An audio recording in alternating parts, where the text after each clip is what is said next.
Captain Lee Teho stood on the bridge of the Aegis Dawn, watching the stars stretch into lines as the ship dropped out of faster-than-light travel. After 3 years of traveling through empty space, they had finally reached the Kepler system where Earth's long-range sensors had detected signs of intelligent life. "Captain, we're getting signals," said Navigator Choi Hyo-jin, her young face bright with excitement.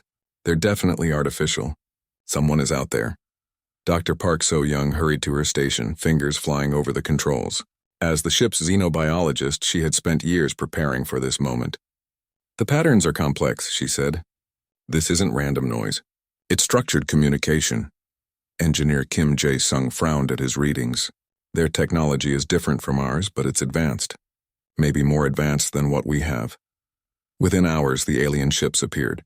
They were beautiful, made of what looked like living crystal that caught and reflected the light of nearby stars. The ships moved with grace, forming perfect geometric patterns as they approached. "They're scanning us," reported Choi. "Hyojin, let them," said Captain Lee. "We came here to make contact." The first message came, through their translators an hour later. The voice was strange, like music made of breaking glass, but the words were clear. "Greetings, young travelers. We are the Velrani Empire. We welcome you to this sector of space." Dr. Park So-young noticed something immediately. "They called us young travelers," she whispered to the captain. "Why would they assume we're young?" Before Captain Lee could answer, the alien voice continued. "We have watched your species struggle to reach the stars. It is admirable that such a primitive people have managed to travel so far from your birth world." Engineer Kim Jae-sung's face darkened. "Primitive? Our ship just traveled 50 light-years in 3 months." "Calm," Captain Lee said quietly. "We don't know their customs yet." The Velrani ships guided the Aegis Dawn to a space station that hung in orbit around a gas giant. The station was massive, covered in the same crystal material as their ships. When the human delegation met with the Velrani leaders, they were surprised by how the aliens looked. The Velrani were tall and thin, with skin that looked like polished stone. Their leader, who called himself Ambassador Thylix Vel, moved with slow, careful grace. "Your species is very young," Ambassador Thylix Vel said as they sat in the station's meeting chamber. "We have guided many young races through their first steps into galactic civilization.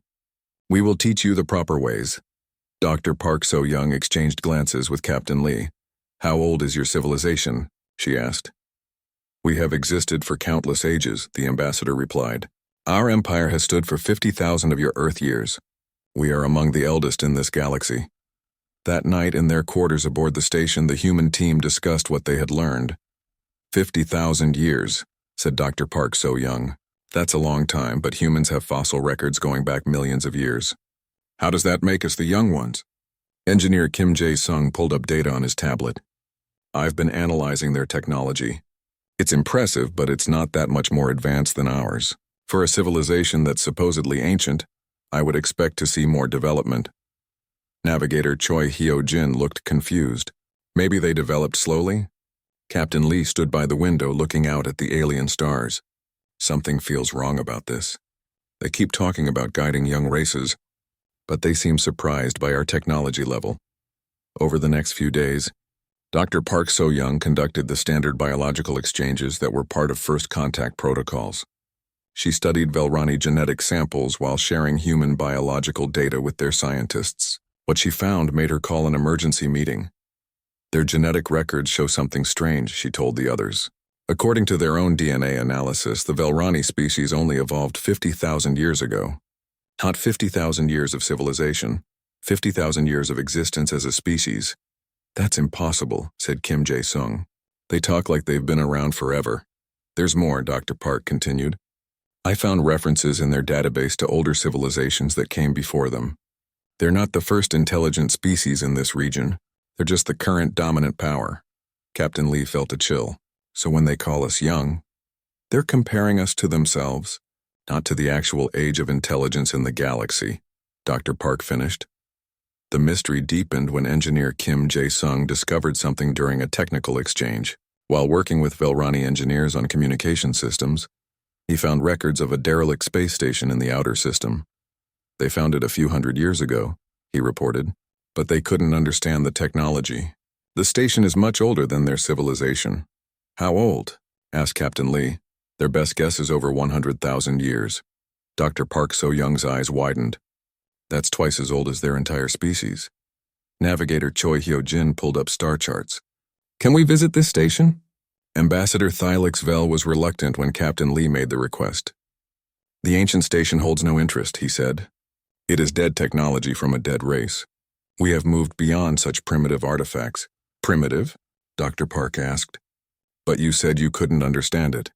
The ambassador's crystal-like face showed what might have been annoyance. Some things are better left in the past. But Captain Lee pressed the issue, and eventually the Velrani agreed to escort them to the derelict station. When they arrived, the humans stared in wonder. The station was enormous, built in a style unlike anything they had ever seen. Its metal hull was dark with age but intact despite floating in space for countless years. The design is strange, whispered engineer Kim Jae-sung.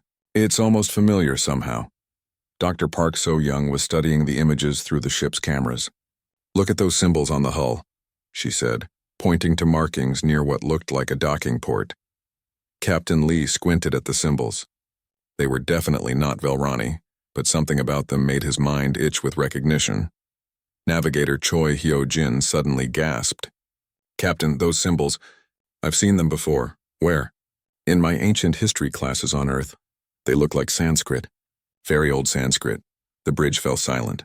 Ambassador Thylix Vel's translated voice broke the quiet. What is this Sanskrit? Dr. Park So-young's voice was barely a whisper. It's one of Earth's oldest written languages. It's thousands of years old.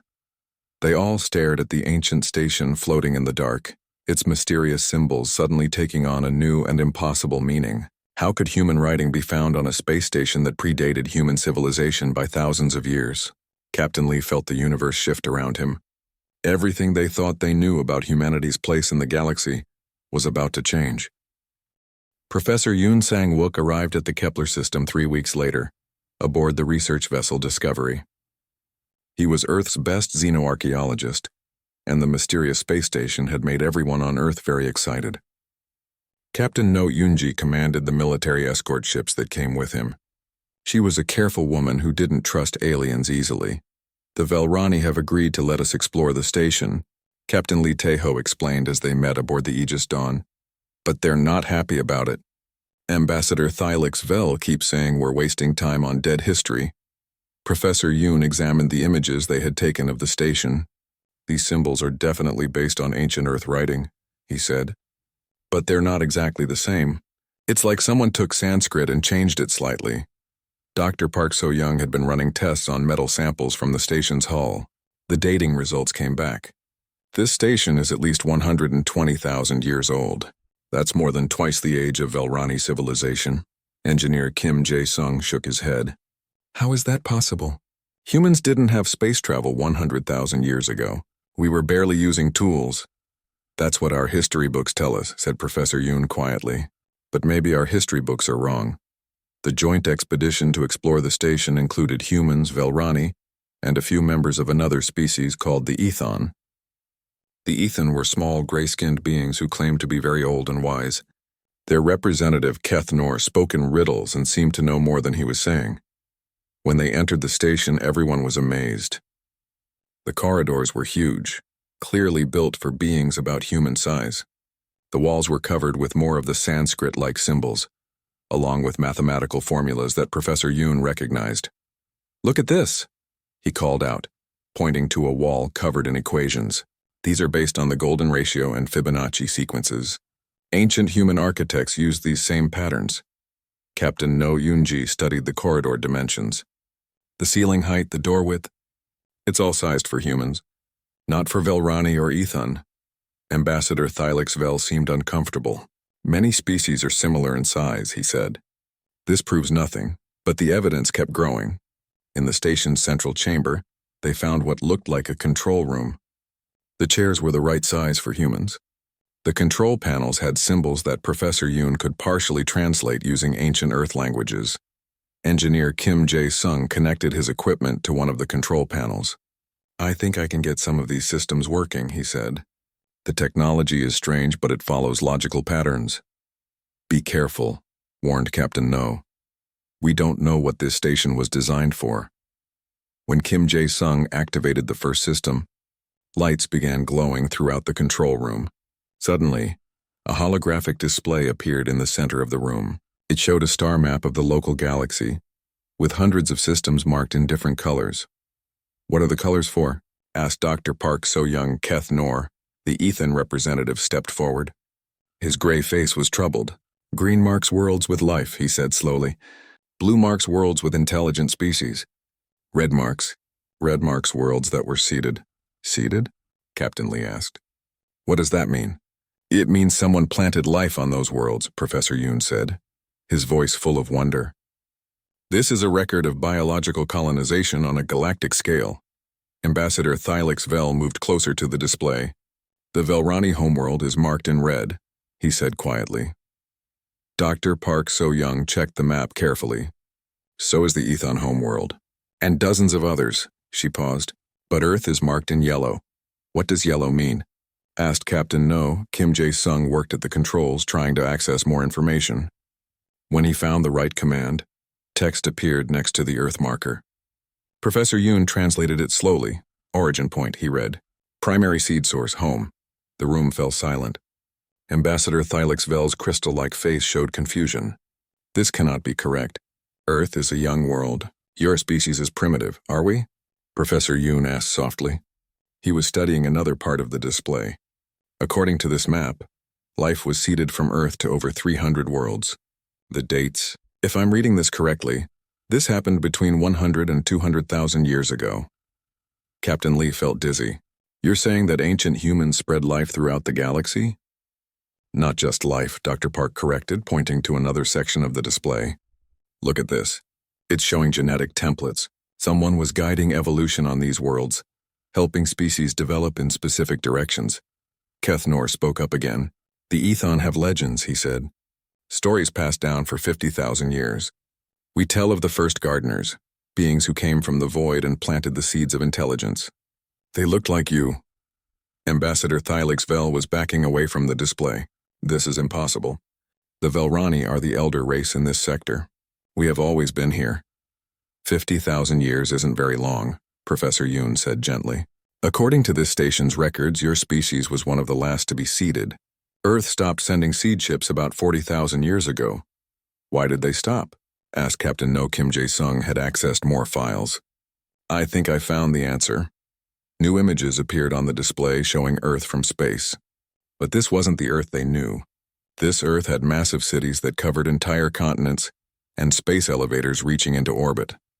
"This is Earth 100,000 years ago," Kim Jae-sung said. "But look at the next image." The display changed to show Earth in chaos. Cities were burning, the space elevators were falling, and huge storms covered the planet. "Something happened," Dr. Park whispered. "Some kind of disaster." Professor Yoon was translating more text. "It says, great catastrophe forces withdrawal of all external operations. All seed ships recalled. Focus shifts to homeworld survival. Project suspended indefinitely." So ancient humans had to abandon their galactic civilization to save Earth itself, Captain Lee realized. The survivors on Earth lost their technology and forgot their history, but the species they had seeded continued to evolve, added Dr. Park, eventually becoming the intelligent races we see today. Keth Nor nodded slowly. "The Ethan, remember? Our oldest stories speak of the gardener's promise to return when the children were ready. We have been waiting." Ambassador Thylix Vel looked shaken. "If this is true, then the Velrani, we are." "You're Earth's children," Professor Yoon said gently. "All of you are. That's why you evolved intelligence so quickly. That's why you were able to build civilizations. Someone gave you the genetic foundation to do it." Captain No was studying the star map. "Look at this pattern. The seeded worlds form a rough sphere around Earth, like someone was preparing a safe neighborhood for when humans were ready to return to space." "But we did return," Dr. Park said. "We just didn't remember who we used to be." Kim Jae-sung activated another system, and suddenly the station's communications array came online. It immediately began transmitting a signal toward Earth. "What's it sending?" asked Captain Lee. "I think it's a wake-up call," Kim Jae-sung replied. "The station is telling Earth that humans have returned to space, that we found our children." Ambassador Thylix Vel stared at the humans with new eyes. "You are the first gardeners. the ones our legends speak of, though we did not know they were legends. Professor Yoon looked around at the ancient station, at the evidence of humanity's forgotten galactic empire. We were never the young race, he said. We were the first. We planted the seeds of intelligence throughout this galaxy, and now, after thousands of years of separation, we've finally come home. The signal continued transmitting toward Earth, carrying news that would change everything humans thought they knew about their place in the universe. They weren't newcomers to the galaxy. They were its original gardeners, returning to find their garden grown beyond their wildest dreams.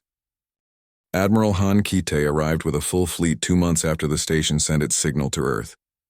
The news had shocked everyone on the home planet, and now Earth's government wanted answers.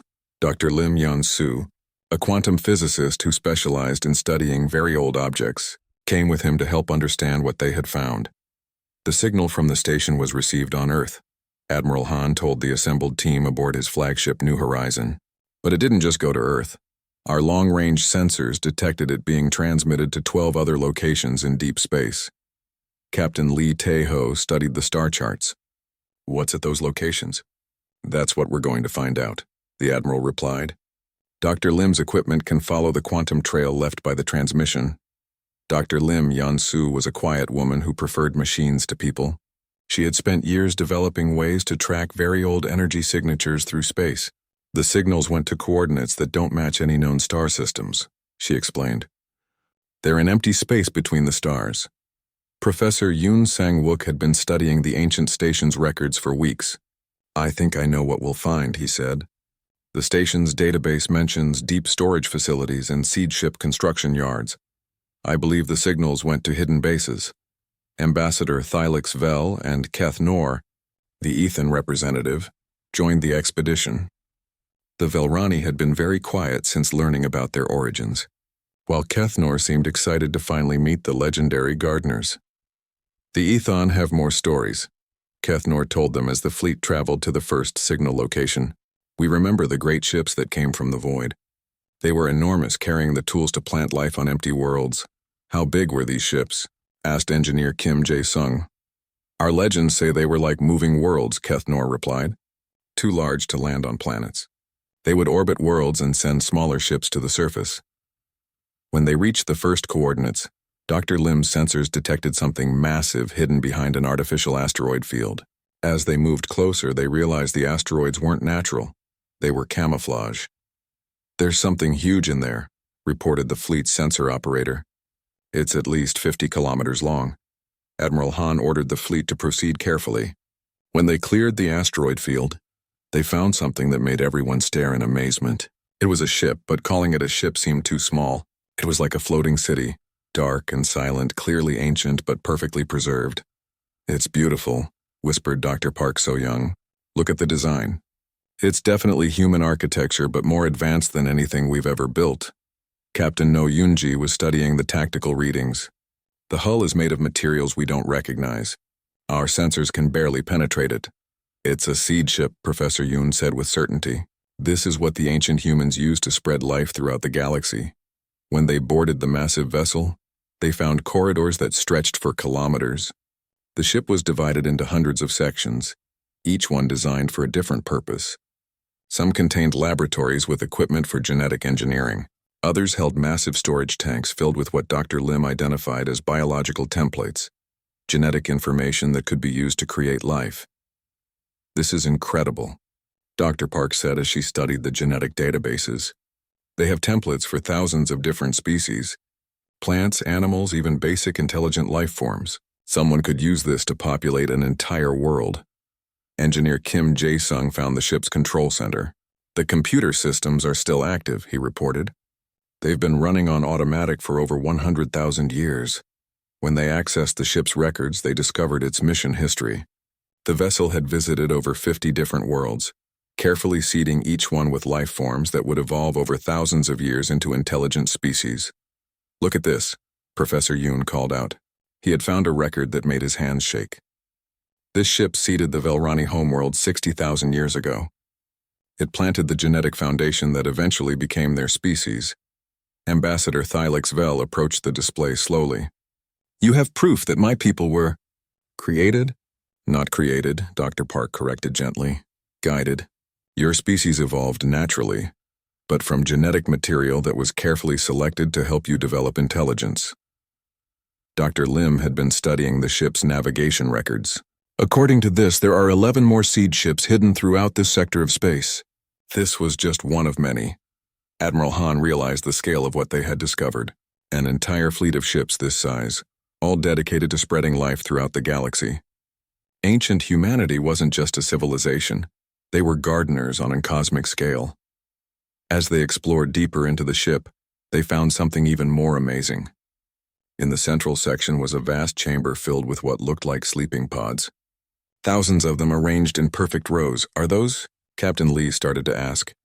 Suspended animation chambers, Dr. Lim confirmed. But they're empty. They've been empty for a very long time. Keth Nor studied the chamber with wonder.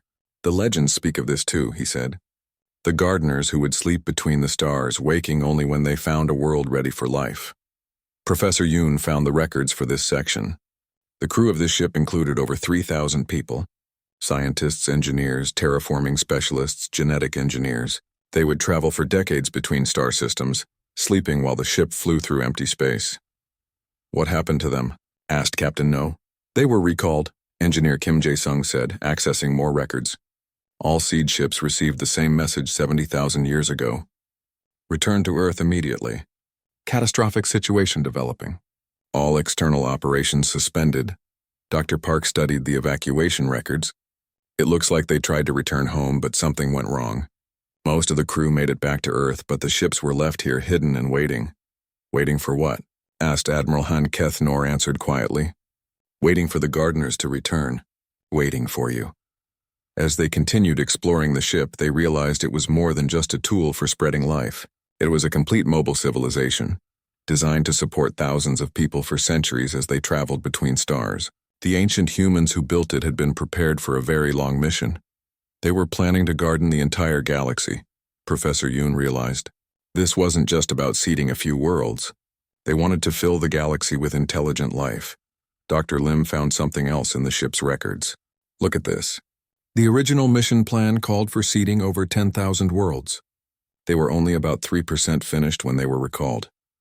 3%, Admiral Han repeated, and that 3% became all the intelligent life we know in this sector of space.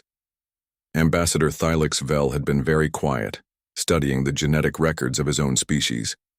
The Velrani always believed we earned our intelligence through struggle and evolution, he said finally. But we were given the gift of intelligence by the gardeners. You still earned it, Dr. Park told him.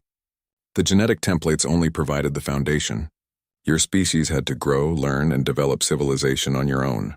The ancient humans just made sure you had the potential to do it. As they prepared to leave the seed ship and visit the others, Captain Lee looked around the vast vessel one more time. So this is what we used to be, he said. Gardeners who traveled between stars, planting the seeds of civilization wherever we went. And now we're back, added Professor Yoon. The question is, what do we do now that we've found our garden? The seed ship's computers continued their patient watch, maintaining the genetic databases and biological templates that could create life on 1,000 worlds. After countless years of waiting, the gardeners had finally returned to claim their inheritance. President Kang Min-ho sat in his office on Earth, reading reports that made his head spin. News of humanity's ancient galactic empire had spread throughout space, and every intelligent species was reacting differently. Some wanted to worship humans as gods. Others wanted to fight them. Most were just confused. The Zephyrian Empire has declared that they refuse to accept human authority, reported General Seo Hyun-woo during their daily briefing. Their Queen Lista says her people are warriors who bow to no one, not even their creators. The Ethon are different, added Ambassador Moon Ji-hai, Earth's chief diplomat. They want us to resume our role as galactic gardeners. They're asking for guidance on everything from trade disputes to planetary development. President Kang rubbed his temples. And the Velrani? Ambassador Thylix Vel has been very quiet, Moon Ji-hai replied. I think they're still trying to understand what this means for their empire. The discovery of the seed ships had changed everything. Every species in the galaxy now knew that their evolution had been guided by ancient humans. The political implications were enormous. Dr. Park So-young had been traveling between worlds, studying how different species were handling the news. The biological evidence is clear, she reported via video link from the Ethon homeworld. Every intelligent species we've tested shows genetic markers that trace back to Earth templates. The ancient humans really did seed the entire galaxy. General CO studied intelligence reports from across the galaxy. Some species are grateful, he told the president. Others feel like they've been living a lie. The Zephyrians are particularly angry. They built their entire culture around the idea that they earned their strength through struggle. And now they know they were given their potential by others. President Kang said, I can understand why that would upset them.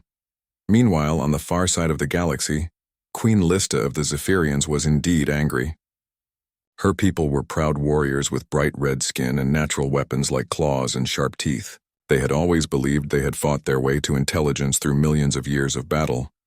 These humans dare to claim they made us? She roared at her council. We are Zephyrian. We earned our place in the galaxy through strength and courage. Her military commander, General Vextor, agreed. If the humans think they can return and rule over us because of some ancient history, they are wrong. We will show them that their children have grown beyond their control. But not all Zephyrians felt the same way. Some of their scientists had been studying the evidence and found it impossible to deny. The genetic markers were there, clearly showing Zephyrian DNA had been modified to encourage intelligence and strength. On the water world of Proxima, something even more significant was happening. The collective consciousness of Proxima was a hive mind species that shared memories across generations. Unlike other species, they actually remembered the ancient times. Dr. Lim Yeon-soo had been invited to study with them, and what she found amazed her. They have genetic memory, she reported to Earth. The collective remembers the first humans who came to their world. The collective spoke with one voice through millions of individuals. We remember the gardeners, they said. Tall beings with kind eyes who came from the void in great ships. They studied our ancestors carefully before planting the seeds that would make us what we are today. What were they like? Dr. Lim asked. Patient, careful. They did not force change upon us. They planted genetic gifts that would only activate when we were ready. They told our ancestors they would return when their children had grown wise enough to understand. This memory provided the final proof that many scientists needed. The collective's description of ancient humans matched perfectly with what they knew about the seed ship crews. Back on Earth, Professor Yoon Sang-wook was working with historians to piece together what had happened to the ancient human civilization.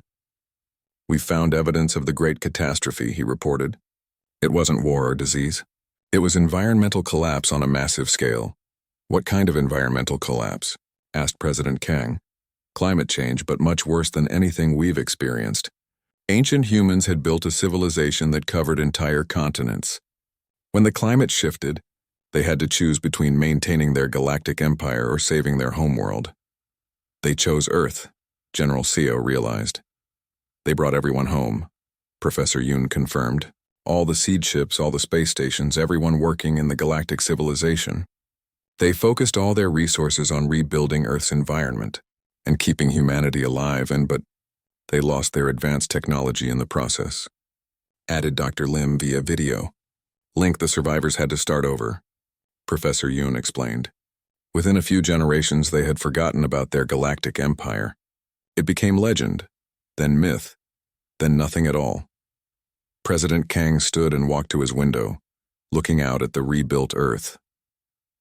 So, we're not the young species that finally reached the stars. We're the old species that's returning home. The political situation grew more complex every day. The Ethon had officially requested that Earth establish a new galactic government, with humans in charge.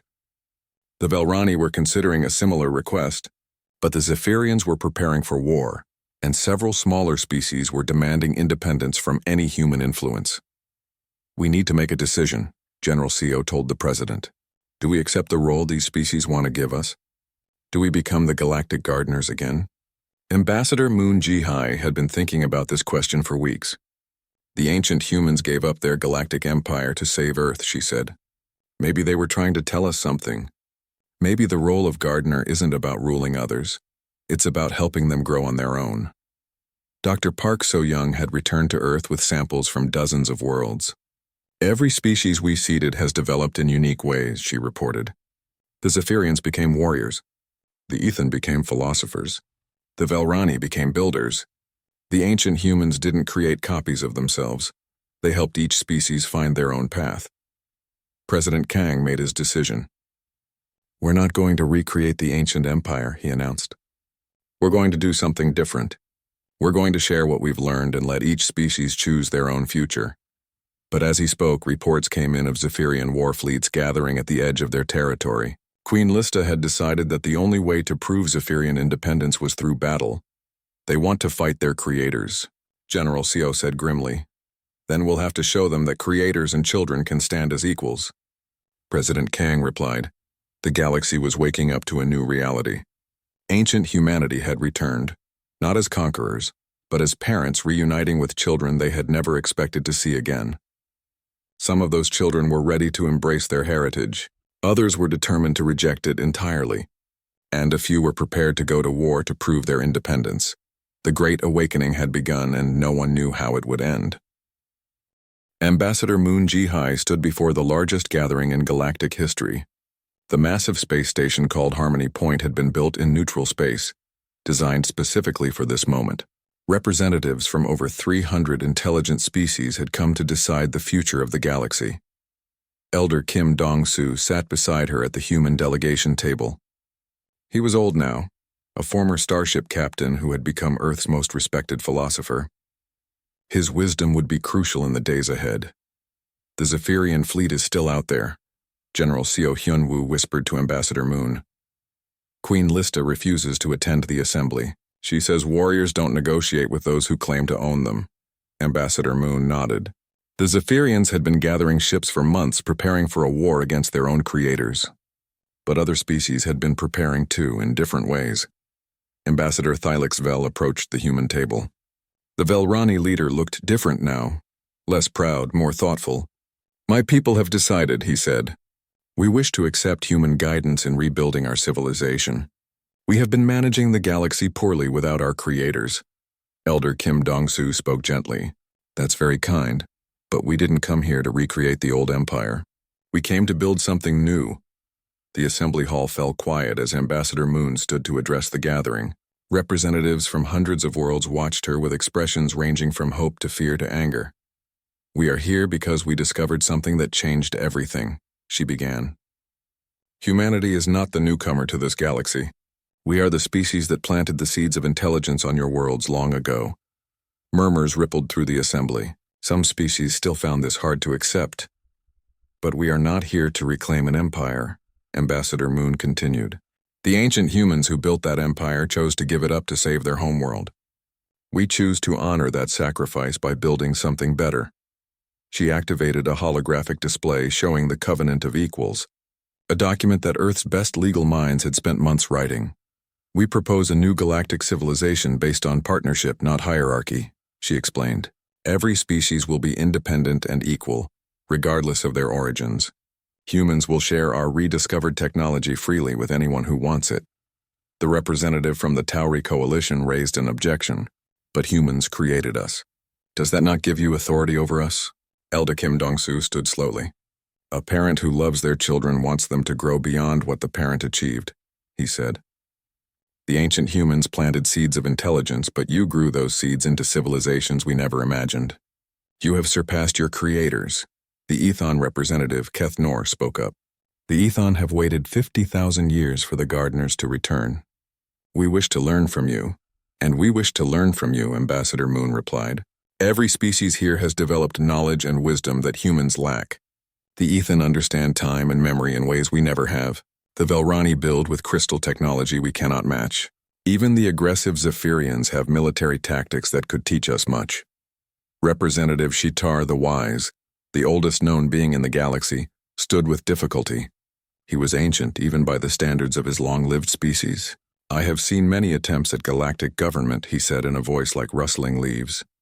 "All have failed because they were based on the strong ruling the weak. This proposal is different." "How?" asked the representative from the Helix Federation. "Because it admits that strength comes in many forms," Shitar replied. "The humans may have planted our intelligence, but we each grew it in our own way. A garden is most beautiful when it contains many different flowers. The debate continued for hours. Some species wanted humans to take charge of galactic affairs. Others wanted complete independence. A few demanded that humans leave the galaxy entirely and never return. Ambassador Moon listened to every argument before responding. "We understand the confusion," she said. "Learning that your species was seeded by another can feel like learning your entire history is false. But it's not false. It's just more complex than you thought," Elder Kim Dong-soo added. "Think of it this way. If a teacher helps a student learn to read, does that mean the student's achievements belong to the teacher?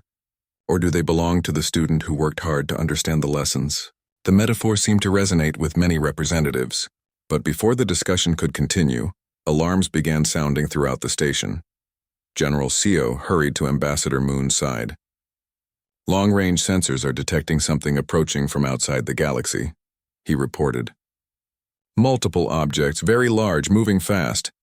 The assembly hall fell silent as the main display showed what was approaching. Ships unlike anything anyone had ever seen were coming from the empty space between galaxies. They were massive, dark, and clearly hostile. "External threat," the station's computers announced. "Estimated arrival time, 6 hours." Queen Lista's voice suddenly crackled through the communication system. "All species of this galaxy," she said. "The Zephyrian fleet has detected the approaching threat. We offer our protection to all who need it, regardless of past disputes." Ambassador Moon felt a surge of hope. "Queen Lista, are you willing to work together against this threat?" "Zephyrians fight beside any who stand against invaders," the Queen replied. "We will discuss our other differences after we defend our homes." What followed was the fastest military cooperation in galactic history. Human technology was shared instantly with any species that could use it. The ancient seed ship databases were opened, providing tactical information about every species' capabilities. The Velrani provided their crystal-based shields. The Ethan contributed their advanced sensors. Even the smallest species offered what they could. Elder Kim Dong-soo worked with the military planners. "The ancient humans faced threats like this," he said, studying old records from the seed ships. "That's why they seeded so many worlds with intelligent life. They knew that one day we might need allies."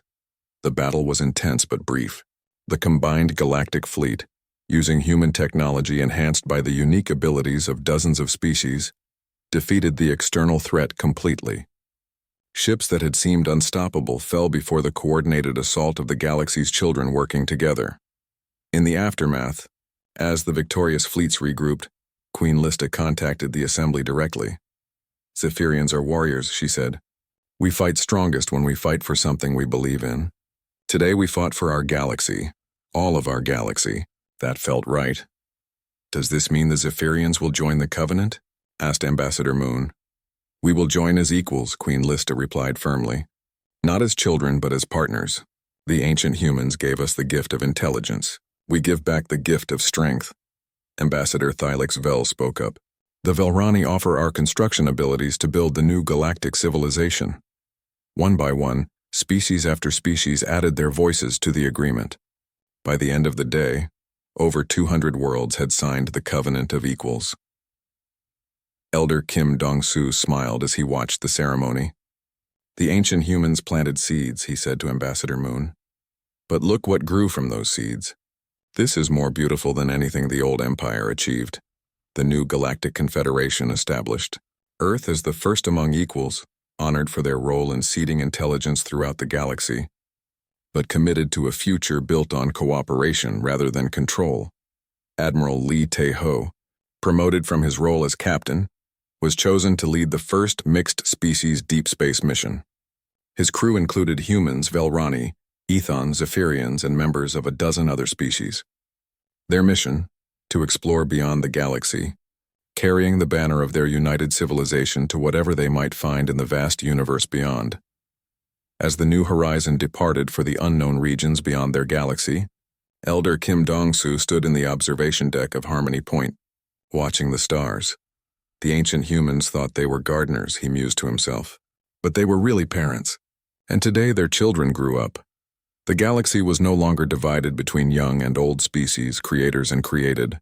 It was a family, united by their shared origins but celebrating their different paths. The age of the gardeners was over. The age of the garden in bloom had begun,